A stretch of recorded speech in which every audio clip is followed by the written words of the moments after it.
Hi hello ನಮಸ್ಕಾರ ಸ್ನೇಹಿತರೆ, good morning, ಶುಭೋದಯ. ಇವಾಗ 6:30 ಆಗಿದೆ. ಪಟ್ನೆ ಹೋಗಿ ರೆಡಿಯಾಗಿ ಬರ್ತೀನಿ. ಇದು ನನ್ನ ಯೂನಿಫಾರ್ಮು, ಇದು ನನ್ನ ಔಟ್ಫಿಟ್ಟು ನೋಡಿ. ತಲೆ ಎಲ್ಲ ಬಾಚ್ಕೊಂಡು ಸ್ವಲ್ಪ ಮೇಕಪ್ ಮಾಡಿಕೊಂಡು ರೆಡಿ ಆಗ್ತಾ ಇದ್ದೀನಿ ನೋಡಿ. ಇದನ್ನು ನಾನು ಹಾಗೆ ಒಂದು ಬ್ಲಾಗ್ ಮಾಡೋಣ ಅಂಥೇಳಿ ಮಾಡಿದ್ದೀನಿ. ಇದು ನಿಮಗೆ ಇಷ್ಟ ಆದರೆ ಲೈಕ್, ಶೇರ್, ಸಬ್ಸ್ಕ್ರೈಬ್ ಮಾಡುವ ಮೂಲಕ ಸಪೋರ್ಟ್ ಮಾಡಿ. ಹಾಗೆ ನಿಮಗೆ ಈ ಥರ ಬ್ಲಾಗ್ಗಳು ಇಷ್ಟ ಆಗುತ್ತೆ ಅಂದರೆ ಕಾಮೆಂಟ್ ಮಾಡಿ. ನಾನು ಡೈಲಿ ಬ್ಲಾಗ್ಗಳನ್ನು ಮಾಡ್ತೀನಿ. ನಿಮಗೆ ಇಷ್ಟ ಆದರೆ ಕಾಮೆಂಟ್ ಮಾಡಿ. ನಾನು ಡೈಲಿ ಬ್ಲಾಗ್ ಮಾಡೋ ಪ್ರಯತ್ನವನ್ನು ಮಾಡುತ್ತೇನೆ. ನನ್ನ ತಲೆಬಾಚಿ ಮುಗಿಯುವಷ್ಟರೊಳಗೆ ನಿಮಗೆ ಒಂದು ನಿರ್ಮಲವಾದ ಪ್ರೀತಿಯ ಒಂದು ಕಥೆಯನ್ನು ಹೇಳುತ್ತೇನೆ ಕೇಳಿ. ಡಾಕ್ಟರ್ ಅಜಿಯವರು ಸೆರೆಮನೆಯಲ್ಲಿದ್ದಾಗಲೇ ಕರ್ನಲ್ ನೀಲಕಂಠರಾವ್ ಜಠಾರ ಎಂಬುವವರು ಜೈಲರಾಗಿ ಹೊಸದಾಗಿ ನಿಯುಕ್ತರಾಗಿ ಬಂದರು. ಈ ಉದ್ಯೋಗಕ್ಕೆ ಅವರು ತುಂಬ ಹೊಸಬರಾಗಿದ್ದರು.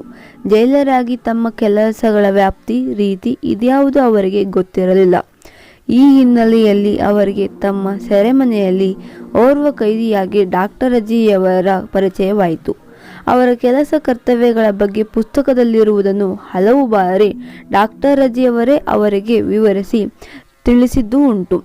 ಆದರೆ ಅದರಲ್ಲಿ ಸ್ವಲಾಭಕ್ಕಾಗಿ ಯಾವುದೇ ಪ್ರಯತ್ನವಾಗಲಿ, ಇನ್ಯಾವುದೇ ವಿಧದ ದುರುದ್ದೇಶವಾಗಲಿ ಡಾಕ್ಟರ್ ಅಜಿಯವರಲ್ಲಿ ಇಲ್ಲವೆಂಬುದು ಸಹ ಅವರಿಗೆ ಅನುಭವದಿಂದ ಗೊತ್ತಾಯಿತು. ಹೀಗಾಗಿ ಅವರಿಬ್ಬರಲ್ಲಿ ಭಾರೀ ಸ್ನೇಹ ಬೆಳೆಯಿತು. ಡಾಕ್ಟರ್ ಅಜಿಯವರ ಸೌಜನ್ಯಪೂರ್ಣ ವ್ಯವಹಾರದಿಂದಾಗಿ ಕರ್ನಲ್ ಅದೆಷ್ಟೋ ಪ್ರಭಾವಿತರಾದರೆಂದರೆ, ಅವರು ಬಿಡುಗಡೆಯಾಗಿ ಹೋದ ನಂತರವೂ ಅವರು ತೋರುತ್ತಿದ್ದ ಮನದಾಳದ ಪ್ರೀತಿಯ ಕಾರಣಕ್ಕಾಗಿ ಸರಕಾರಿ ನೌಕರಾಗಿಯೂ ಅವರ ಮನೆಗೆ ಹೋಗಲು ನನಗೆ ಇರುಸು ಮುರುಸು ಅನಿಸುತ್ತಿರಲಿಲ್ಲ. ನಗರಕ್ಕೆ ಹೋದಾಗವೆಲ್ಲ ನನ್ನ ಕಾಲು ಅವರ ಮನೆ ಕಡೆ ನನಗೆ ಗೊತ್ತಿಲ್ಲದಂತೆ ಹೆಜ್ಜೆ ಹಾಕುತ್ತಿತ್ತು ಎಂದು ಹೇಳುತ್ತಿದ್ದರು. ಇದು ನನ್ನ ಫೈನಲ್ ಲುಕ್. ಹೇಗಿದೆ ಫ್ರೆಂಡ್ಸ್? ಬೇಗ ದ್ವಾಸೆ ಹರ್ಕೊಂಡು ಹೋಗೋಣ, ಲೇಟಾಗೋಯ್ತು. ನಾನು ಬರೆಯುತ್ತೇನೆ. ಖುಷಿಗೆ, ನೋವಿಗೆ, ರೊಚ್ಚಿಗೆ ಮತ್ತು ಹುಚ್ಚಿಗೆ ಅಥವಾ ನಂದಿಸಲಾಗದ ಕಿಚ್ಚಿಗೆ ಎಂದವರು ಕನ್ನಡದ ರಾಷ್ಟ್ರಕವಿ ಜಿ.ಎಸ್. ಶಿವರುದ್ರಪ್ಪ.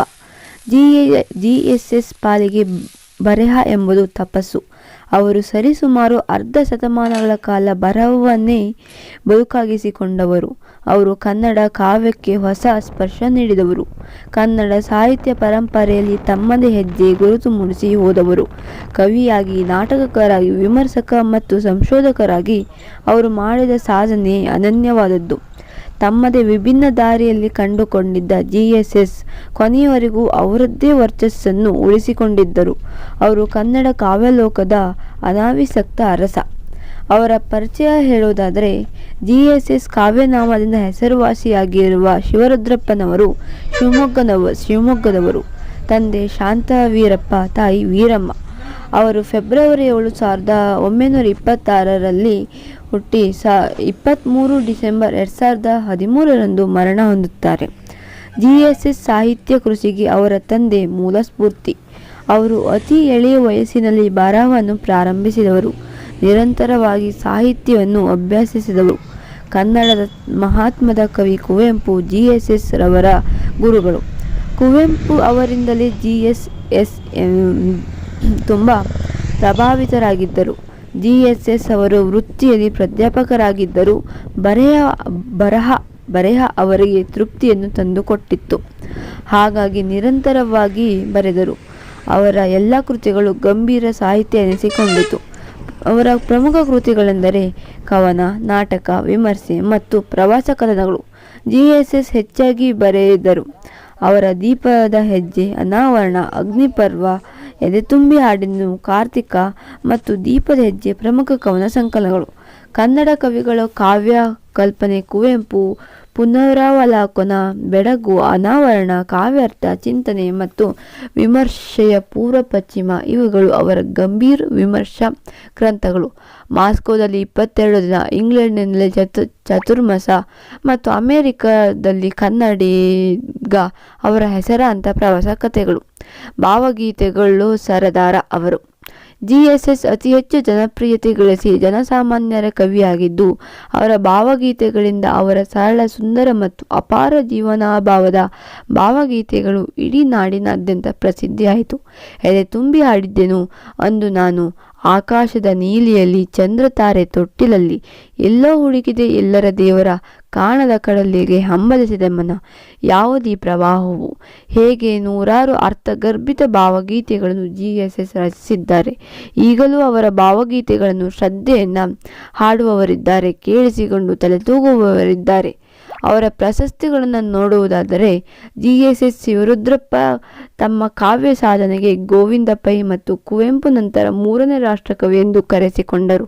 ಅಷ್ಟೇ ಅಲ್ಲ, ಕೇಂದ್ರ ಸಾಹಿತ್ಯ ಅಕಾಡೆಮಿ ಪ್ರಶಸ್ತಿ, ಕರ್ನಾಟಕ ಸಾಹಿತ್ಯ ಅಕಾಡೆಮಿ ಪ್ರಶಸ್ತಿ, ಮಾಸ್ತಿ ಪ್ರಶಸ್ತಿ, ಪಂಪ ಪ್ರಶಸ್ತಿ, ಕರ್ನಾಟಕ ರಾಜ್ಯೋತ್ಸವ ಪ್ರಶಸ್ತಿ ಮತ್ತು ಪ್ರಸಿದ್ಧ ವಿಶ್ವವಿದ್ಯಾಲಯಗಳಿಂದ ಗೌರವ ಡಾಕ್ಟರೇಟ್ಗಳನ್ನು ಪಡೆದಿದ್ದರು.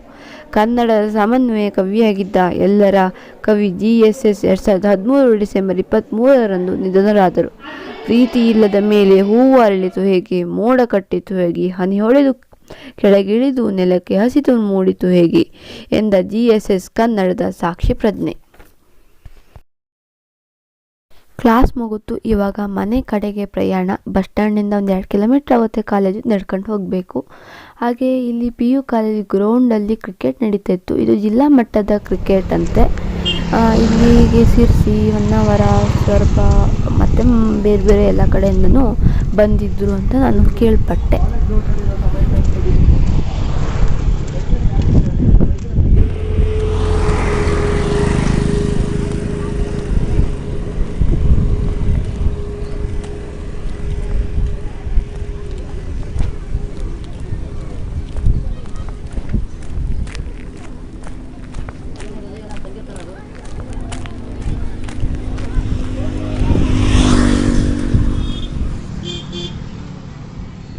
ಇದು ನಮ್ಮ ಸೊರಬ. ಹೇಗಿದೆ ಫ್ರೆಂಡ್ಸ್?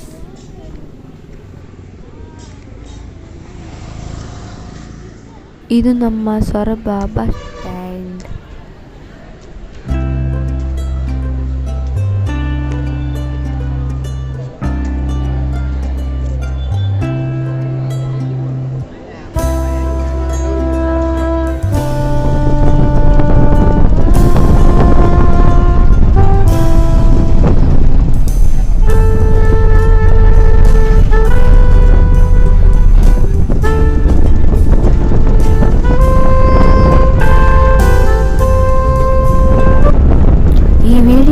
ಇಷ್ಟ ಆದಲ್ಲಿ ಲೈಕ್ ಮಾಡಿ, ಶೇರ್ ಮಾಡಿ, ಸಬ್ಸ್ಕ್ರೈಬ್ ಮಾಡೋದನ್ನು ಮಾತ್ರ ಮರಿಬೇಡಿ. ಇವಾಗ ನಾನು ಮನೆಗೆ ಹೋಗ್ತಾ ಇದ್ದೀನಿ, ಮನೆ ಕಡೆಗೆ ಪ್ರಯಾಣ.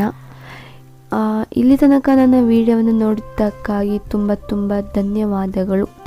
ಹಾಗೆ ಮನೆಗೆ ಹೋದ್ಮೇಲೆ ಬಾಟ್ಲಿ ಮಂಟಪವನ್ನು ತಯಾರು ಮಾಡಬೇಕು ಅಂತ ಇತ್ತು. ಅದಕ್ಕೆ ಪ್ಲೇವುಡ್ಗಳನ್ನ ಕಟ್ ಮಾಡಿ ಎಲ್ಲ ಇದು ಮಾಡಿದ್ವಿ. ಇವಾಗ ನೀವು ಅದನ್ನು ನೋಡ್ತಾ ಇರ್ಬೋದು ಅಂತ ಅಂದ್ಕೊಂಡಿದ್ದೀನಿ. ಓಕೆ, ಬಾಯ್ ಫ್ರೆಂಡ್ಸ್, ಟಾಟಾ. ಇನ್ನೂ ವಿಡಿಯೋ ಇದೆ, ಮುಗ್ದಿಲ್ಲ, ನೋಡಿ.